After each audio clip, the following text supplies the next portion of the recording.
Eh bien, bienvenue aujourd'hui à la première conférence des Midi Conférences sur la gouvernance des données organisée dans le cadre de la chaire Justice sociale et intelligence artificielle. Mon nom est Anne-Sophie Hulin et en tant que titulaire de cette chaire pour l'année 2022-2023, il me fait grand plaisir de vous accueillir ce midi et d'augurer ce cycle de conférences. Avant d'introduire notre conférencier du jour, permettez-moi quelques mots rapides sur la chaire Justice sociale et intelligence artificielle. La chaire Justice sociale et intelligence artificielle est une chaire de recherche née d'un partenariat franco-québécois entre la Fondation Abéona, l'École normale supérieure PSL et l'Obvia, qui permet à un professeur ou une professeure invitée de travailler sur les différents enjeux que soulève le déploiement de l'intelligence artificielle. Actuellement, le programme de la chaire se concentre sur des enjeux indirects, mais non moins cruciaux pour le développement de l'intelligence artificielle, à savoir l'accès et le partage des données et les enjeux de gouvernance que cela suscite. Pour plus d'informations sur nos activités, je vous invite à visiter notre page Internet à travers le site de l'Obvia, page Internet dont la référence vous est partagée ici dans la boîte de discussion. Alors, aujourd'hui, nous avons la chance d'accueillir Jacques Priol avec nous pour une conférence sur le partage des données privées comme publiques dans l'optique justement de mieux servir le bien commun. Alors, bonjour et bienvenue, Jacques, et merci beaucoup d'avoir accepté de participer à ce cycle de conférences. Alors, pour vous présenter à notre audience, il faut présenter vos multiples casquettes, car vous êtes président et fondateur du cabinet Civitéo, mais vous présidez aussi l'Observatoire du Data Publica, dont vous allez nous présenter certains de ses travaux. Vous êtes également un auteur de nombreux articles et ouvrages sur la gestion des données publiques. Vous avez notamment publié en 2017 le Big Data des territoires aux éditions FIC, qui a inspiré nombre d'organisations dans l'élaboration de leur stratégie de la donnée. Vous avez également publié en 2020 « Ne laissez pas Google gérer nos villes », un plaidoyer pour tirer les enseignements du projet de ville Google à Toronto, qui est paru aux éditions de l'Aube. Finalement, vous êtes aussi un expert associé sur la gestion des données au sein du Partenariat mondial sur l'intelligence artificielle. Alors, avant de vous laisser la parole, j'inviterai simplement notre audience à poser ces questions dans l'outil Q&R que vous pouvez voir dans les différentes options de ce webinaire, puisqu'une période d'échange sera prévue à l'issue de votre présentation, Jacques. Alors, sur ce, bonne conférence à toutes et tous. Jacques, c'est à vous. Merci beaucoup, Anne-Sophie. Merci de m'accueillir. Je suis ravi d'être là et je suis absolument ravi d'être avec vous aujourd'hui pour vous parler de cette question du partage des données, de la mise en commun de données publiques, de données privées, la manière dont on peut aujourd'hui mettre ces données à disposition entre des acteurs de statuts différents et des données de statuts différents pour un objectif commun, qui est celui de l'intérêt général. Et ce que je vais vous présenter là est issu d'un cahier de recherche de l'Observatoire Data Publica, dont je vais me permettre de vous présenter quelques-uns des travaux. Je ne vais pas me représenter, Anne-Sophie l'a fait, je vous en remercie. Vous dire un mot sur cet Observatoire Data Publica, qui est un observatoire que nous avons créé en France avec un certain nombre de partenaires en 2020. Effectivement, observatoire qui est aujourd'hui lui-même partenaire de l'Obvia.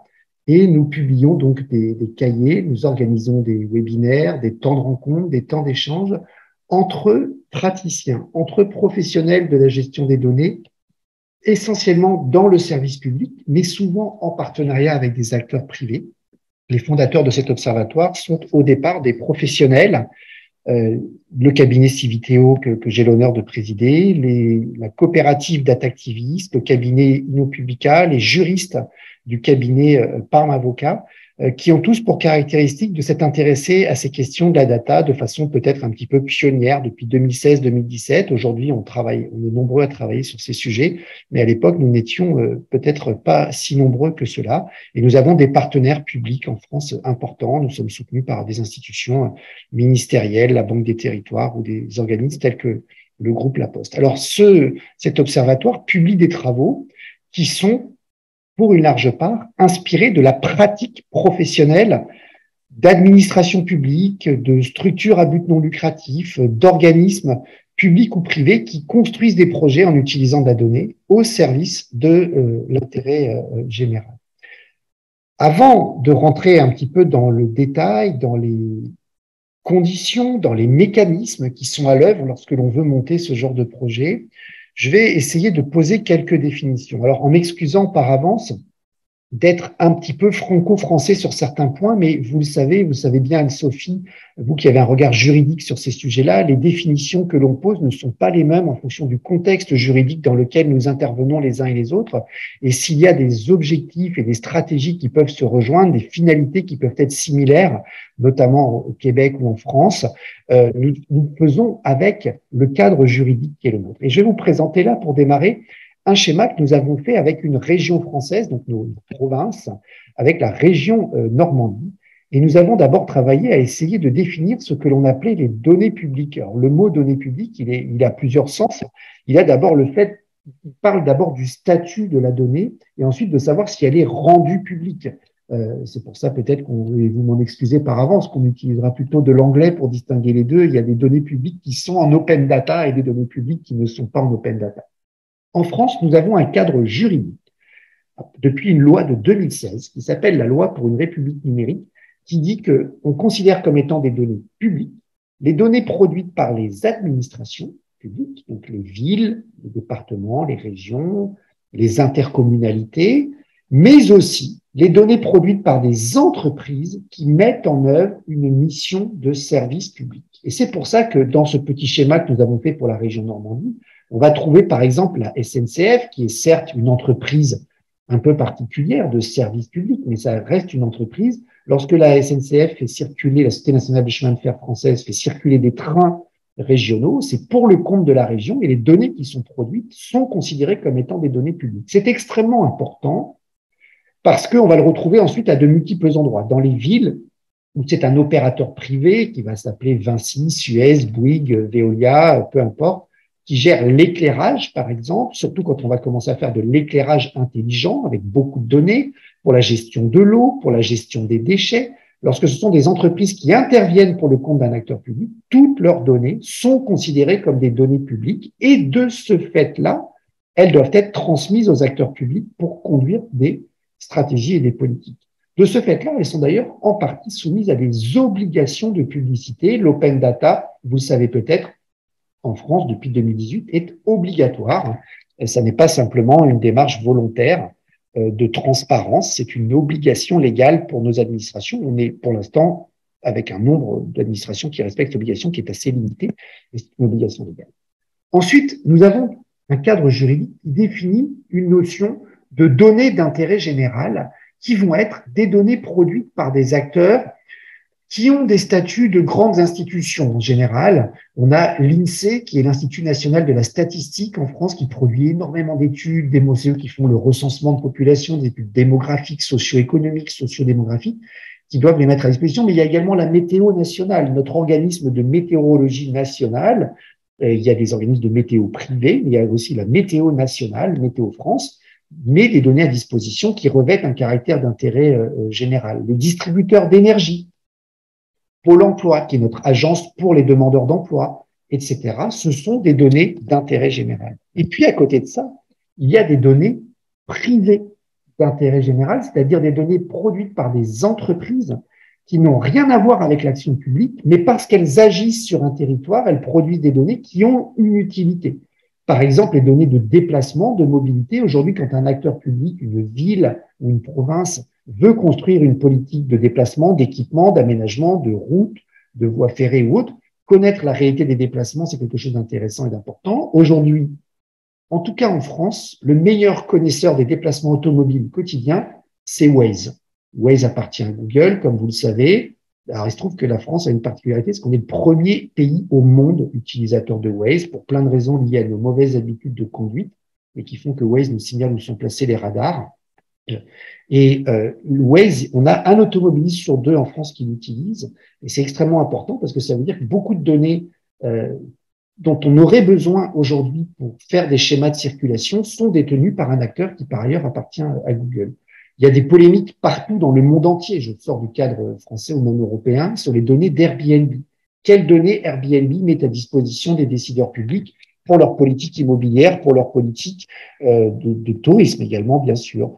Il y a des données qui peuvent concerner les politiques alimentaires, les habitudes alimentaires. Bref, beaucoup de données qui ont ce statut de données privées d'intérêt général. Et puis, bien sûr, il y a aussi les données personnelles, les données des habitants, qui, en Europe, sont soumises au RGPD, au Règlement général sur la protection des données, qui, depuis peu, au Québec, sont soumises à la loi 25, et qui sont des données très particulières, mais dont on a souvent l'utilité aussi. Et les conditions d'accès à ces données, dans le respect de la protection de la vie privée, sont des choses importantes dans la construction des cadres de partage des données. Alors, voilà un petit peu ces définitions pour vous dire, pour vous présenter maintenant un certain nombre de réalisations et les enseignements que nous en avons tirés. Lorsque des acteurs publics et privés décident de mettre en commun des données, il y a un certain nombre de règles qui s'appliquent. Toujours dans le cas français, d'abord, pour les collectivités publiques, le fait que les données doivent être ouvertes par défaut. C'est une obligation. Donc souvent, quand on commence à monter un dispositif autour de données, par exemple sur des programmes d'action sociale, sur des programmes de ramassage des déchets, sur des programmes de lutte contre l'exclusion, sur des programmes de mobilité, l'acteur public, on commence par dire de toute façon, vous devez les mettre à disposition. Oui, mais les acteurs publics ne mettent pas toutes leurs données à disposition et peuvent parfois être inquiets du fait de conserver ou non la maîtrise de ces données, de ne pas les laisser complètement dans la nature pour qu'elles soient récupérées par des entreprises. Les entreprises, de leur côté, elles, ont des règles de propriété de leurs données, de maîtrise de la valorisation de leurs données, de propriété, y compris intellectuelle, d'application de règles de secret des affaires qui s'appliquent. Et pour les citoyens, je l'ai indiqué, ce sont les règles de protection de la vie privée qui s'appliquent. Alors, pourquoi des acteurs publics et des acteurs privés peuvent décider, à un moment donné, de mettre en commun des données, y compris parfois dans des volumes très importants, notamment, et c'est le thème du travail de la chaire que Anne-Sophie nous a présenté, si derrière on veut développer des applications qui ont recours à l'intelligence artificielle et avec des apprentissages algorithmiques à mettre en place qui vont mobiliser des volumes de données importants. Pour savoir comment et pourquoi ce genre de processus se déclenche, je vais vous parler d'un programme expérimental que nous venons de terminer. Nous venons de publier un livre blanc sur un programme qui s'appelle Data et Quartier. On vous donnera les références en fin de conférence.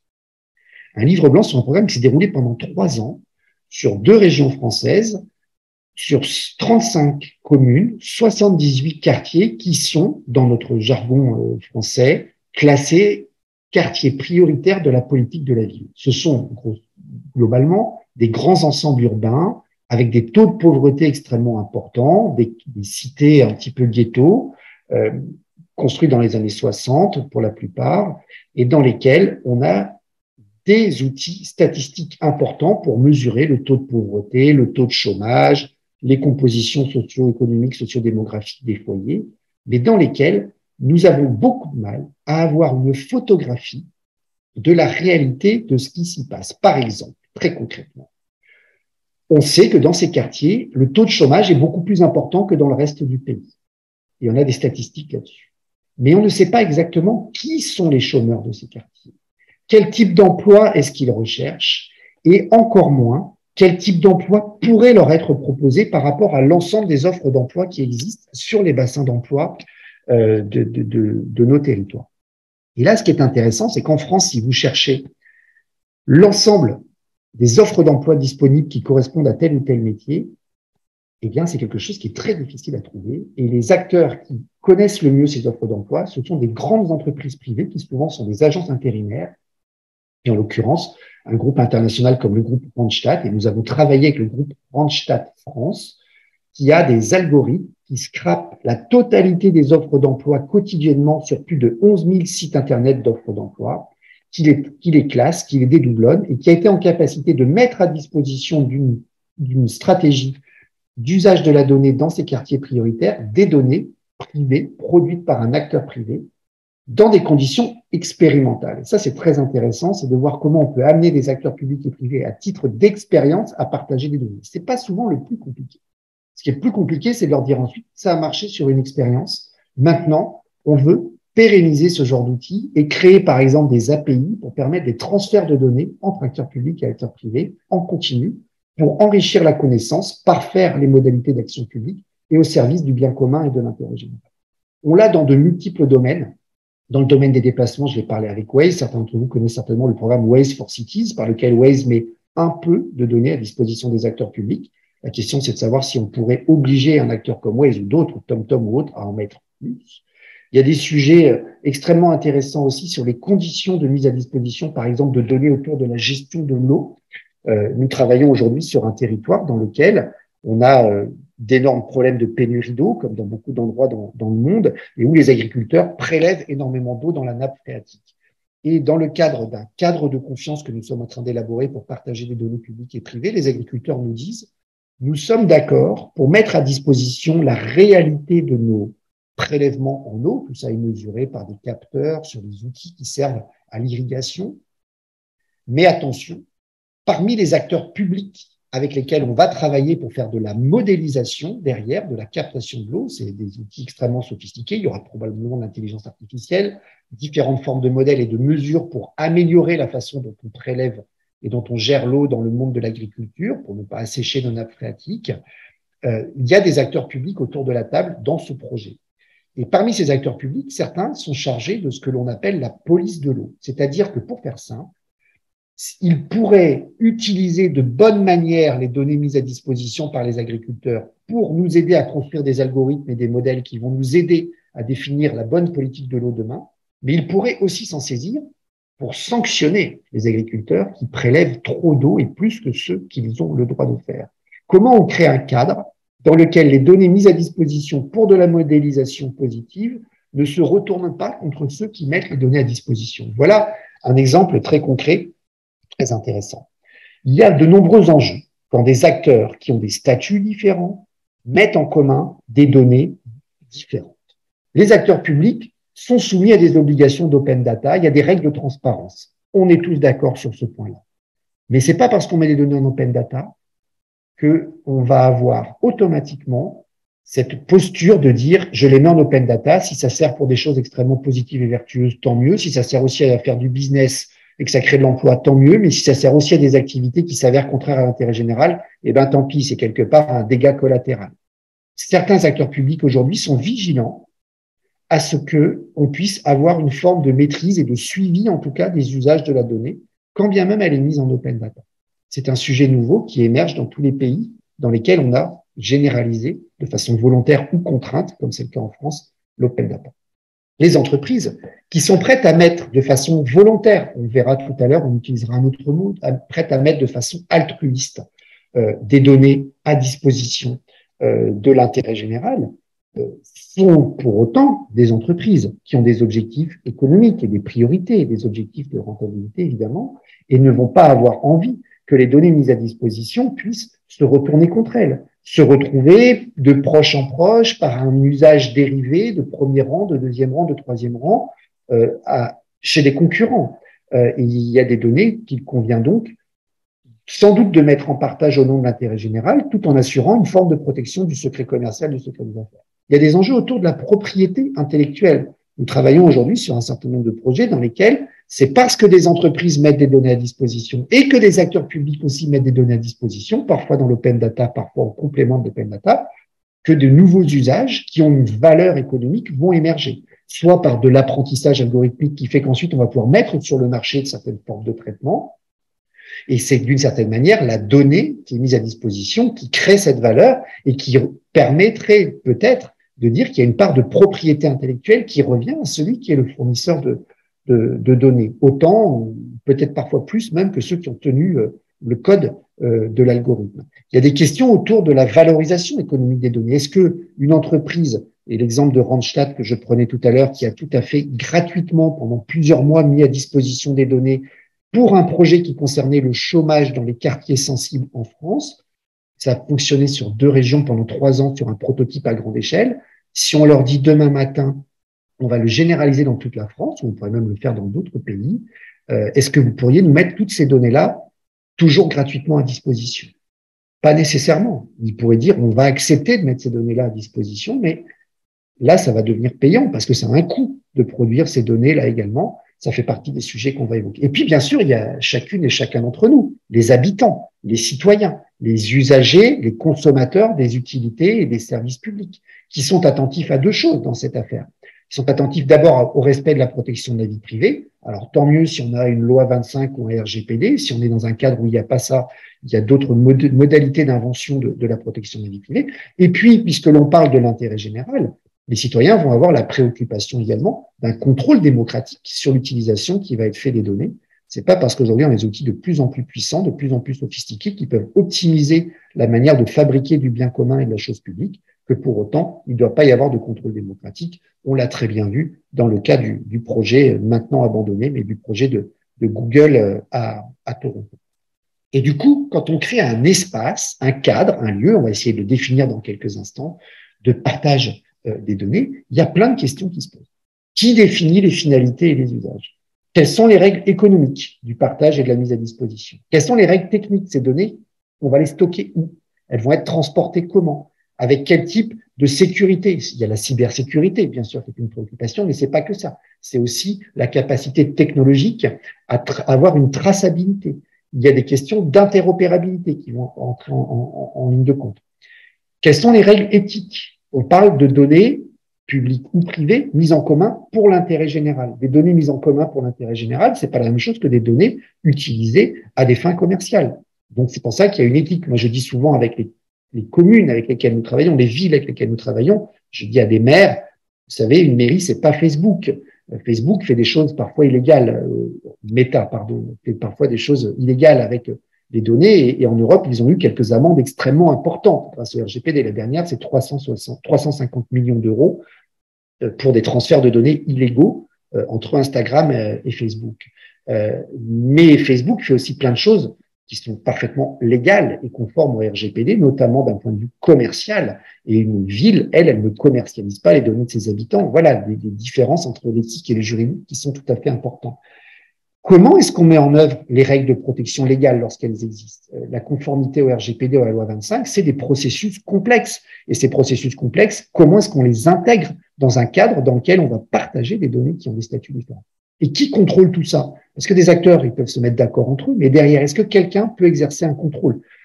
Je ne connais pas le détail de la loi 25. Je sais en revanche que sur le RGPD en Europe, on a des organismes, des autorités juridiques indépendantes qui exercent des contrôles et qui sanctionnent. Et comment les citoyens sont associés. Alors, pour répondre à ces questions, je n'ai pas de réponse globale, absolue, parce que tout ça se fabrique en ce moment. On est dans des champs extrêmement innovants, avec la perspective derrière de mise en partage massive de données et donc d'utilisation ayant recours à l'intelligence artificielle rendue possible. Je vais vous parler d'exemples très concrets menés dans quelques territoires en France. Brest, d'où je vous parle aujourd'hui, puisque j'étais avec les équipes de la ville de Brest aujourd'hui pour travailler sur ce sujet, Nantes, La Rochelle, la région Centre-Val de Loire, Dijon et la région Occitanie. Quelques mots sur chacun de ces projets. À Nantes, donc 6e métropole française, c'est le premier territoire en France à avoir adopté une charte éthique de la donnée en 2019. Je ne vais pas vous détailler le contenu, on vous laissera la présentation, il y aura un lien pour pouvoir la télécharger. Cette charte, elle définit le statut d'un certain nombre de données et elle dit que la collectivité publique, la ville, se donne le droit de créer un cadre simplement de dialogue avec les acteurs qui agissent sur son territoire. On peut penser à Airbnb ou d'autres, mais aussi des petites entreprises locales, pour créer les conditions d'un accès à ces données qui soit que cet accès doit être respectueux des droits de tous. Ça va pas beaucoup plus loin, mais en 2019, c'est parmi les premiers à avoir posé le principe qu'en tant qu'acteur public, il devait essayer de créer un dispositif avec de la transparence, un certain nombre de règles en termes d'encadrement, d'expérimentation, de principes éthiques, pour permettre du partage de données publiques et de données privées. Cette charte en pose les bases. À côté de cela, il y a eu dans le sud de la France, dans la région Occitanie, donc les régions de Toulouse et Montpellier, une démarche partenariale de grande envergure qui a associé des acteurs publics, mais aussi des entreprises, y compris des grandes entreprises comme le groupe d'aviation Airbus, pour là aussi produire une charte sur les usages de la donnée. Anne-Sophie, vous connaissez bien ce projet, vous y avez contribué. Et ils sont allés un peu plus loin en se disant c'est bien d'avoir une charte et des principes sur lesquels tout le monde s'accorde, mais comment est-ce qu'on fait pour que On s'assure que ces principes soient bien respectés pour que, à la fois les acteurs publics et les acteurs privés s'y retrouvent. Eh bien, ils ont proposé la création d'un label, c'est-à-dire d'un système de certification, si on veut. Je ne sais pas si le mot est tout à fait bien choisi, mais c'est un système de contrôle qui commence par une forme d'autocontrôle. Il y a une centaine de questions auxquelles il faut répondre quand on utilise des données dans lesquelles on partage, on va piocher dans les données des uns et des autres. Eh bien, une centaine de questions auxquelles il faut répondre sur des principes que l'on va respecter, de transparence, de respect des règles de confidentialité, de suppression des données aussi, une fois que le travail est terminé, de contrôle des accès, de la sécurité. Et un auditeur indépendant vient vérifier que les déclarations qui ont été faites sont respectées. Ce label, qui débute après 2-3 ans de préparation, les 5 premiers lauréats, entre guillemets, ont été rendus publics il y a quelques jours, est un moyen de contrôler eh bien, que dans ce cadre de partage, chacun respecte ses engagements.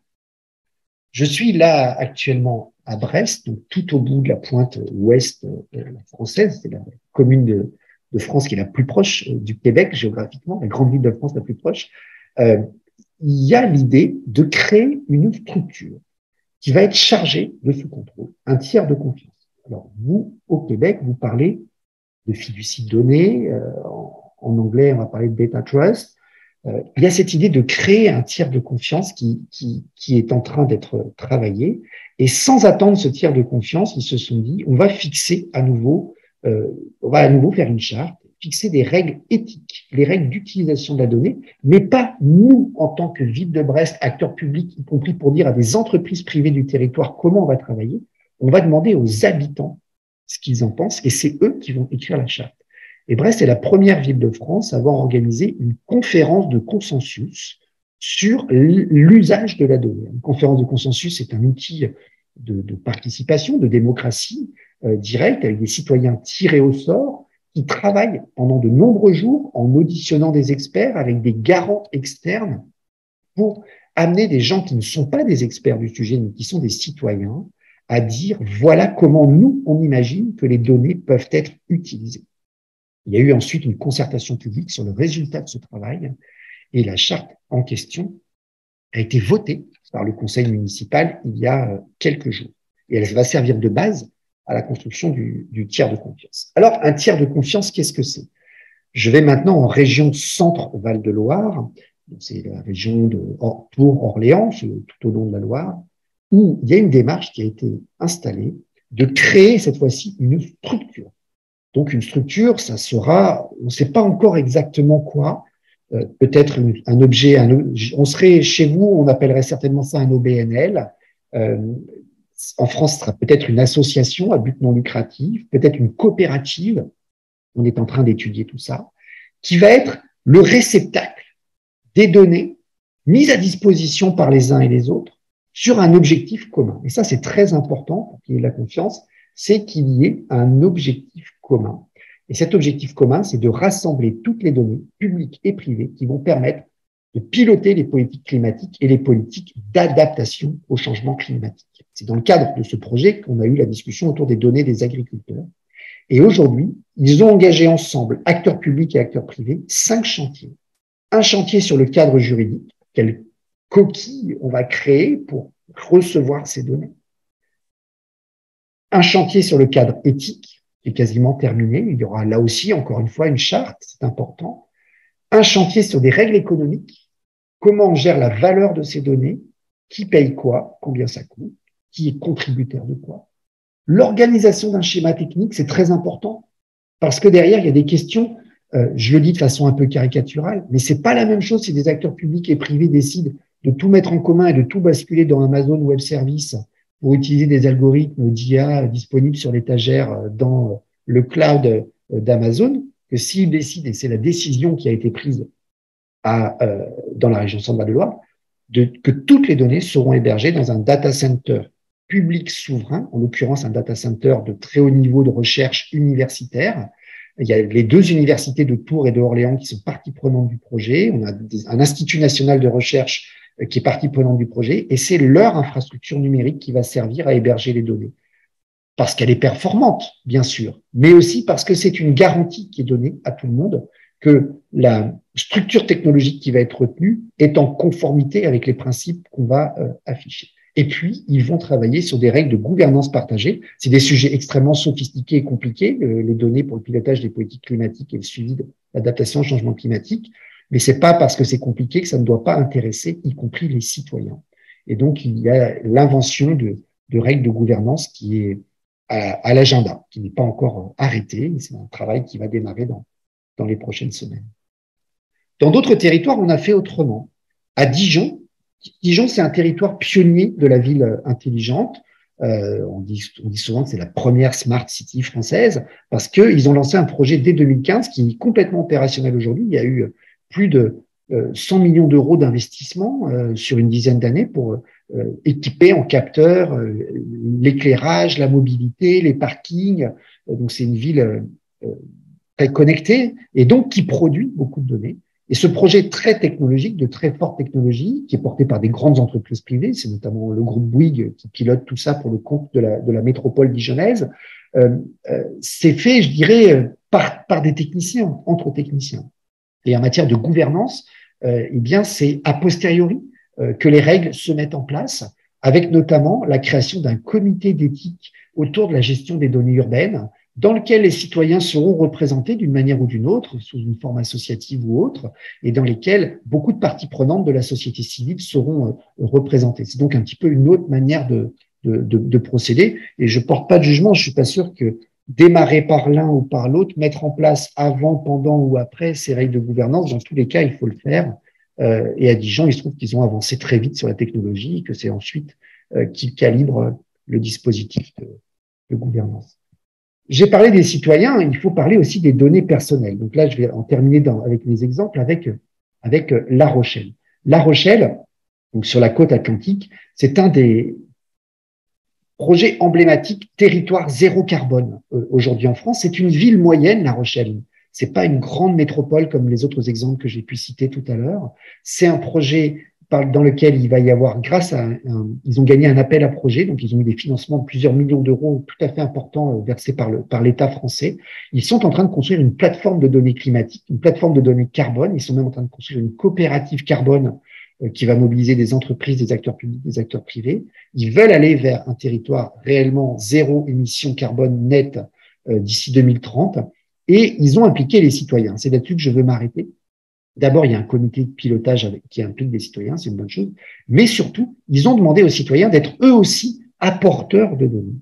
Une démarche d'apport volontaire de données, qu'on appelle, excusez-nous d'utiliser plus souvent en France des mots en anglais, une démarche donc de self-data, d'apport volontaire de données, qui vise à ce que les citoyens puissent, à travers une application mobile, fournir à la collectivité, c'est une autre forme de partage de données publiques-privées. Là, ce sont des données privées au sens données personnelles qui sont mises à disposition de la collectivité pour pouvoir suivre et piloter les mobilités et ensuite faire de l'incitation, de l'encapacitation pour amener les uns et les autres à utiliser des modes de transport plus vertueux, plus de transport collectif, plus de vélos. C'est une ville pionnière pour le vélo en France et c'est assez intéressant. Pourquoi c'est important?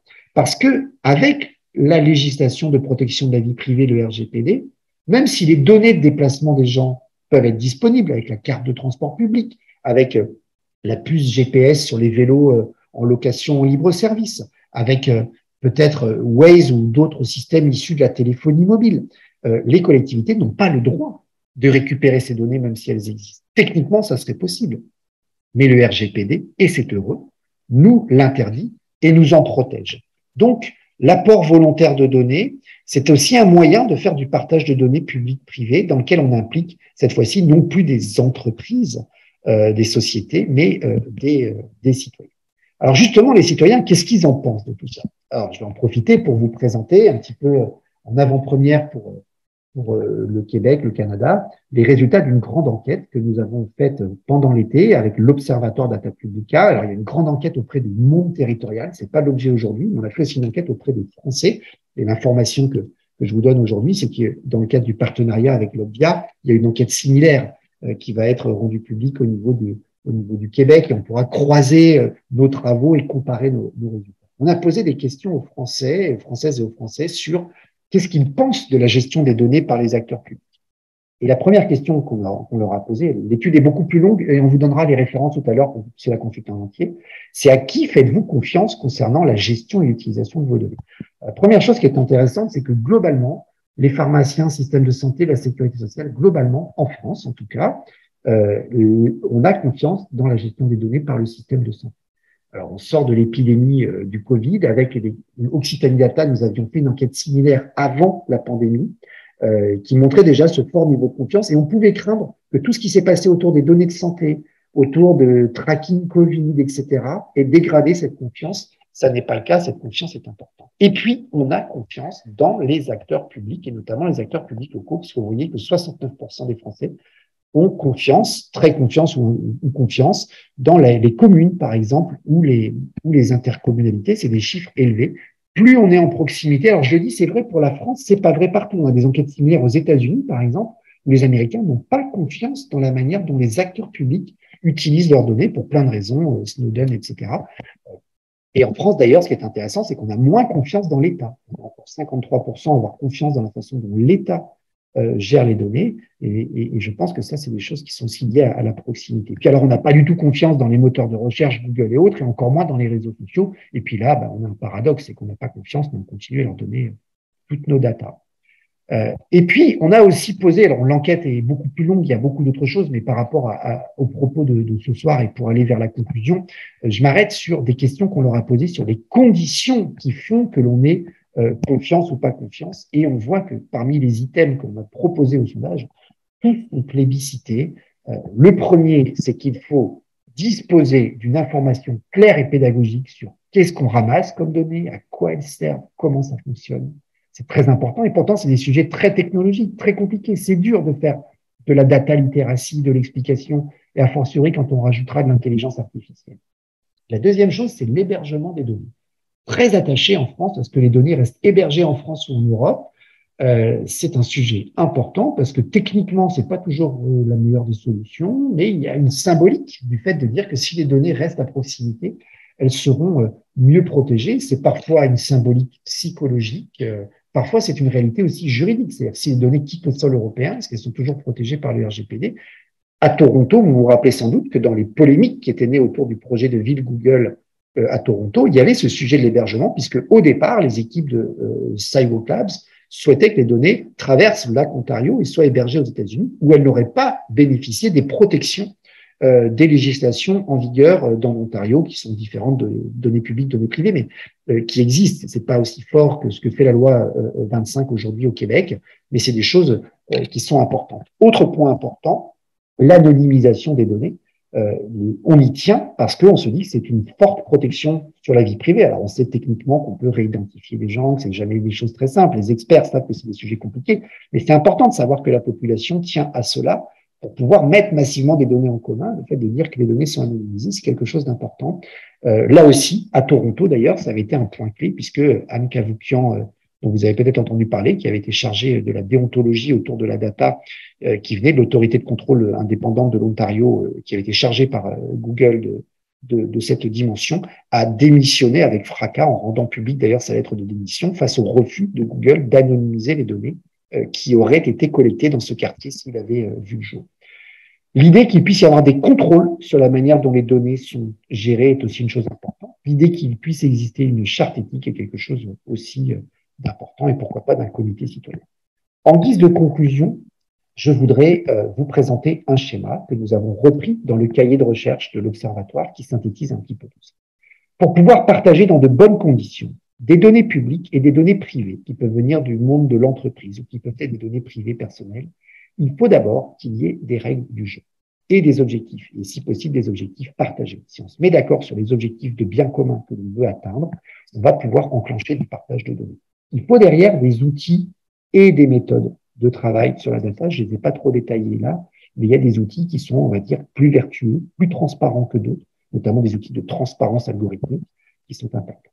Il peut y avoir le choix fait de dire, pour apporter encore plus de garanties, la cuisine autour de la data va se faire chez un tiers de confiance. C'est aucun des acteurs partageurs, mais c'est un tiers de confiance qui va orchestrer complètement la manière dont les données se partagent, sont hébergés, traités, stockés, va faire les traitements de données et va ensuite restituer à ses mandants les résultats pour lesquels ils ont souhaité mettre ces données en compte. Et puis, il y a des cas d'usage, très concrètement, des cas d'utilisation, c'est-à-dire sur tous ces sujets, c'est peut-être mon schéma, il est un peu théorique, sauf quand on rentre dans le cas pratique. Et les cas pratiques, la manière dont on pilote les cas pratiques, ça fait partie absolument du cadre de confiance. Et puis, évidemment, sur chacune de ces étapes, comment on informe, comment on forme, comment on implique les différents acteurs, est-ce qu'ils participent à la définition des règles et des objectifs? On l'a vu à travers, par exemple, dans la définition des règles, il peut y avoir des chartes, il peut y avoir, pourquoi pas en termes de méthode, une conférence de consensus, c'est ce qui a été fait à Brest. Est-ce que les membres de ce comité vont pouvoir contrôler les outils et les méthodes mises en œuvre, participer à la gouvernance, de quelle manière, y compris à la gouvernance des cas concrets? Parce qu'on peut avoir un cadrage un peu global, un bilan annuel, un rapport, mais au quotidien, concrètement, qui peut piloter, par exemple, un comité éthique?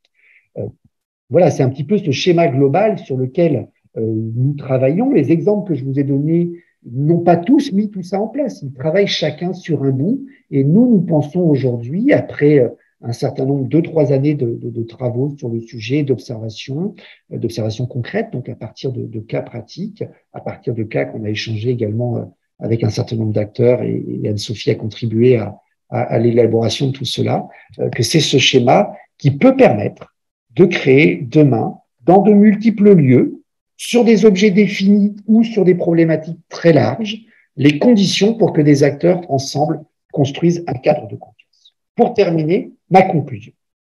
Vous dire qu'au-delà du schéma pratique, il y a un certain nombre de choses que nous avons observées et que nous pensons qu'il est nécessaire d'approfondir. La première chose, c'est que il y a un sujet de faut-il ou pas une structure intermédiaire. Et ce sujet, on ne sait pas bien y répondre. En tout cas, on ne sait pas bien y répondre en France, en Europe, notamment parce que en droit continental européen, nous n'avons pas ces principes de fiducie, de data trust ou autres sur lesquels vous travaillez beaucoup, sur lesquels Anne-Sophie vous travaillez beaucoup, et qui sont très difficiles à transposer dans nos règles et dans notre conception même du droit.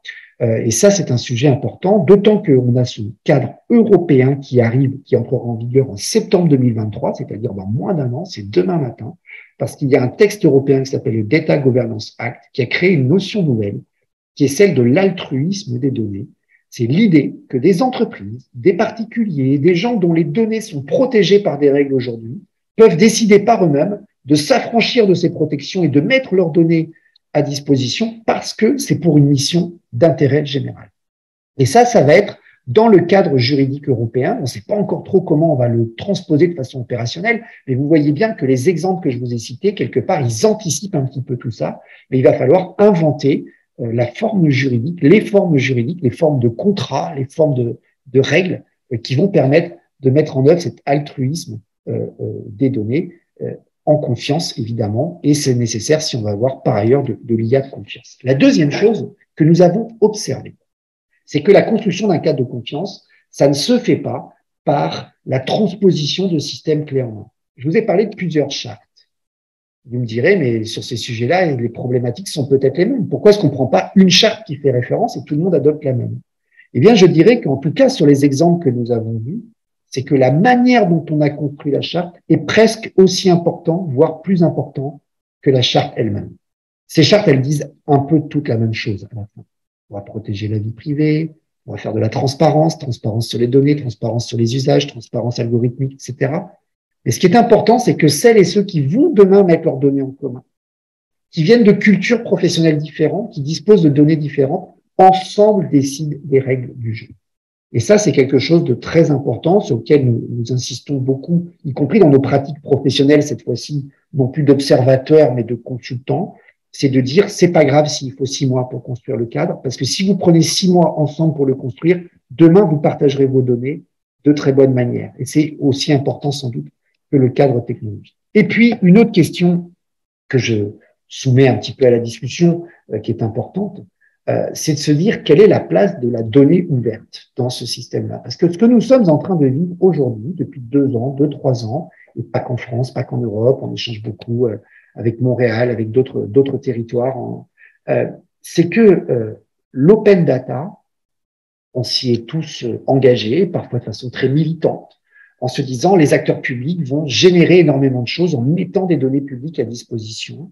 Et on se rend compte que la création de nouveaux services, la création de valeur, la création d'activités, d'outils, de pilotage, avec l'open data tout seul, ça marche pas. Sans l'open data, ça marche pas. Puis par ailleurs, il faut faire l'open data pour des raisons de transparence démocratique. Ça, c'est un autre sujet. Mais l'open data, c'est souvent une première pierre, une première brique qui est apportée par des acteurs publics et il ne va être pleinement utile que si en échange des données d'un autre statut arrivent et alimentent le travail et la réflexion. Et c'est pour ça qu'on parle beaucoup chez Civiteo et chez Data Publica d'une économie du partage de la donnée, parce qu'on voit beaucoup de nouveaux mécanismes s'inventer au service de l'intérêt général. Nous, c'est notre mission et c'est notre vocation, mais peut-être aussi au service d'intérêt de développement économique. On le voit avec des grands groupes qui aujourd'hui ont des logiques de partage de données avec des sous-traitants, avec des startups, etc. Donc ça, c'est aussi quelque chose dont que je voulais partager pour le coup avec vous, parce que ça nous pose aussi des questions sur savoir quelles sont les priorités aujourd'hui. Est-ce que les priorités, c'est de continuer à aller chercher de l'open data toujours plus, ou est-ce que c'est d'essayer de trouver les mécanismes qui font que l'open data qui existe soit le plus valorisé? Voilà, j'en ai terminé. Simplement vous dire que les études complètes, y compris les grandes enquêtes, des dizaines de pages, les publications de l'Observatoire sont toutes gratuitement et directement téléchargeables sur le site de l'Observatoire Data Publica. Je vous ai parlé en un mot de ce programme expérimental Data et Quartier que nous avons conduit avec une association à but non lucratif qui s'appelle Réseauville.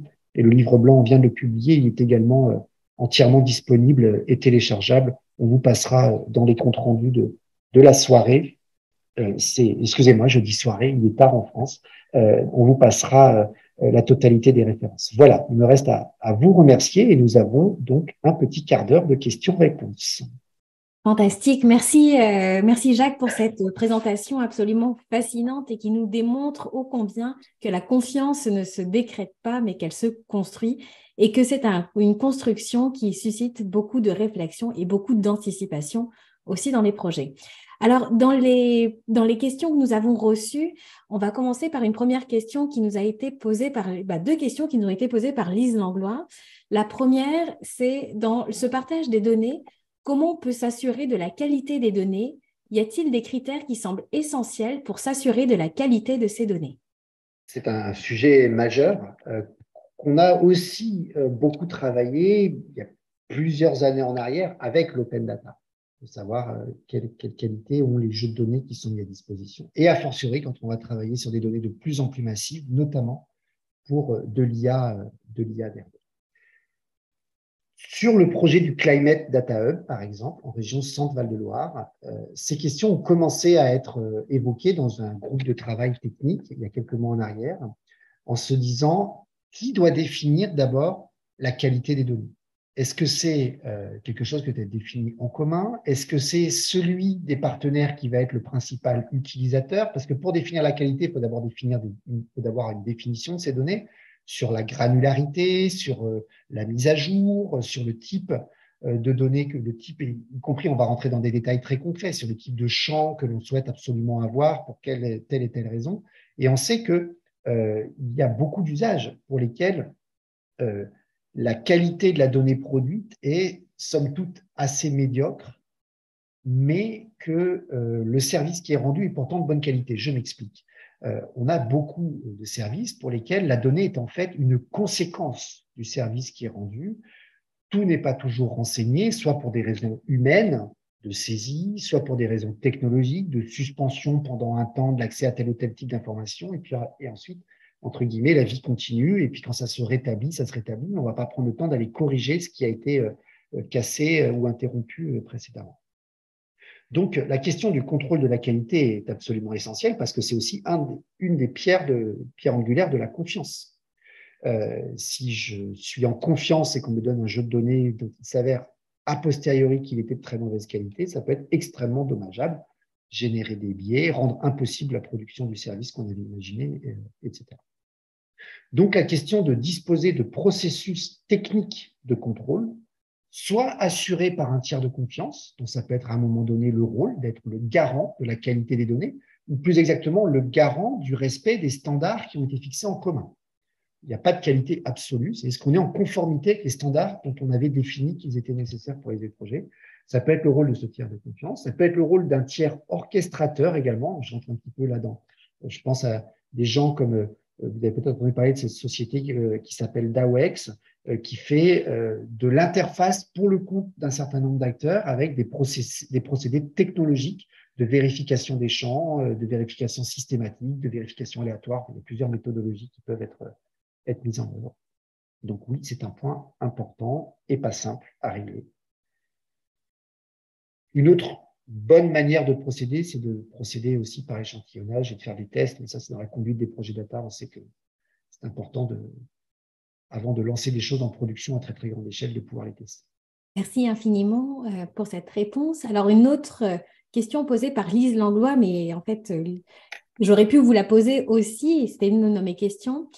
Je vous la lis. Quel a été le point de bascule qui a permis aux entreprises privées d'embarquer dans ce projet et de s'impliquer dans ce projet commun des données? Est-ce que certaines entreprises s'inscrivent dans ce développement économique axé sur les besoins du plus grand nombre et sur l'amélioration de la qualité de vie? Ont-elles des caractéristiques particulières? Si oui, si tel est le cas. C'est une question extrêmement sensible. Dans chacun des grands projets dont je vous ai parlé, on a vu arriver des opérateurs de services numériques, Microsoft, Atos, qui viennent voir. Et la discussion, elle devient très, très vite intéressante. C'est-à-dire, mais vous venez là parce que vous dites qu'il y a du business à faire, ou vous venez là parce que vous voulez contribuer à quelque chose. Ou vous venez là parce que vous avez vous-même des projets de R&D dont vous vous dites que peut-être ce type d'organisation et de fonctionnement va pouvoir être utile à cette R&D. On a besoin de mettre carte sur table, de savoir qui vient apporter quoi et qui vient rechercher quoi dans ce genre de choses. À côté de ça, on a des entreprises qui vont être des entreprises du territoire, qui vont se comporter en entreprises d'une certaine manière citoyenne du territoire.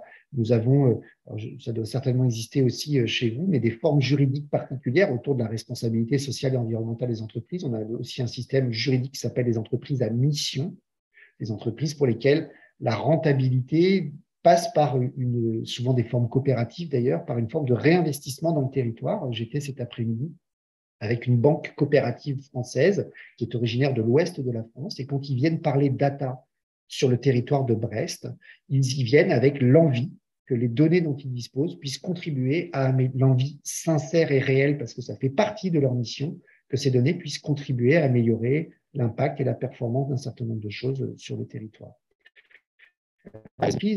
Qui sont ensuite intéressées parce qu'elles sont impactées par un certain nombre de choses. Et le progrès du bien commun, ça peut être du progrès du bien commun qui bénéficie aussi à ces entreprises. Les entreprises qui vont venir travailler et mettre de la donnée en commun pour améliorer les questions de mobilité, c'est aussi parce que demain, ça va améliorer l'accessibilité de leur propre site d'entreprise, parce que ça va améliorer leur attractivité professionnelle pour faire du recrutement, etc., etc. L'idée, c'est vraiment que celles et ceux qui participent d'un cadre de confiance de partage des données adhèrent à des objectifs communs, même si ces objectifs n'ont pas les mêmes conséquences pour chacun. Et je dirais pareil pour les citoyens. Comment est-ce qu'on va convaincre des citoyens de venir apporter des données personnelles alors que le RGPD fait que normalement on ne devrait pas utiliser ces données-là? Un exemple très concret que je n'ai pas cité là parce que ce n'était pas notre objet aujourd'hui, mais sur les données de santé. Il y a énormément de choses aujourd'hui qui se font sur les données de santé. On a des coopératives de données de santé où des malades, des patients, mais des malades, acceptent de mettre des données extrêmement sensibles, très protégées, et le RGPD protège à un très très haut niveau les données de santé, de les mettre en commun parce qu'ils ont l'espoir qu'en mettant ces données de façon volontaire à disposition de tous ensemble, ils vont faire progresser la recherche. Peut-être pas pour eux, mais peut-être pour d'autres plus tard. Donc voilà, c'est tous ces mécanismes-là qu'il est important d'identifier pour que les objectifs soient partagés. Merci beaucoup. Nous enchaînons avec une question d'Essotina Vivien Adjanta qui vous demande: les principes de gestion efficace des données sont-elles contextuels ou universels? C'est une bonne question, Anne-Sophie. Nous avons tous les deux déjà eu des débats sur le sujet. Je pense qu'elles sont Techniquement, il y a des invariants qui sont universels par rapport à la manière dont fonctionnent aujourd'hui des algorithmes. Donc, on peut faire de l'intelligence artificielle en confiance, c'est-à-dire sans risque de biais. Il y a des choses. Mais la manière dont on déploie ce type de projet, de mon point de vue, est assez contextuelle. Je pense qu'il y a des questions culturelles, des questions d'appréhension de la relation au progrès technologique. La France est un pays, de ce point de vue-là, qui est un pays compliqué. Hein. Les Français font partie des plus réfractaires à l'innovation technologique. On a la réputation d'être souvent un peu des râleurs. Et il y a, par exemple, sur l'intelligence artificielle, dans le sondage dont je vous ai parlé tout à l'heure, on voit qu'il y a beaucoup d'inquiétudes face à l'intelligence artificielle et la manière dont on va traiter les données pour les mettre à disposition de la recherche dès lors qu'on a recours à l'IA ne se fait peut-être pas de la même manière dans tous les pays. Dans les pays où on a beaucoup plus confiance, on est beaucoup plus à l'aise avec ces sujets-là. Et puis, il y a le contexte juridique. On s'en est déjà parlé un petit peu, qui joue réellement. Les règles de protection des données induisent des choses. Là, tout à l'heure, je parlais de ville intelligente. La manière dont on collecte de la donnée dans l'espace public en Europe avec le RGPD n'a rien à voir avec la manière dont on collecte de la donnée dans des pays dans lesquels il n'y a pas de législation de ce type-là. Y compris, ça a un impact technologique, c'est-à-dire qu'en Europe, des capteurs Bluetooth ou autres qui sont déployés dans les villes, et on en a beaucoup, ont l'obligation de procéder à l'anonymisation intégrée des données. On n'a pas le droit de collecter de données individuelles dans l'espace public sans le consentement des gens. Ça change tout. Le projet de ville Google de Toronto n'aurait jamais pu être imaginé en Europe. C'est quelque chose, et c'est d'ailleurs une des raisons pour lesquelles, pour ma part, j'ai été amené avec nos amis d'Open North à travailler pour la ville de Toronto. C'était pour voir comment des règles inspirées de celles qui existaient en Europe auraient pu canaliser, contrôler, orienter la façon dont le projet était développé. Merci beaucoup. Il nous reste tout juste 3 minutes. Alors peut-être que je vais conclure ici pour profiter de ces dernières minutes. J'aurai encore moi-même beaucoup de questions sur les modèles économiques de ces différents projets qui nous posent beaucoup de questions au Québec actuellement. Et je crois que malheureusement, en tant que maître du temps, il faut savoir s'arrêter. Alors, merci infiniment, Jacques, pour cette conférence vraiment très éclairante.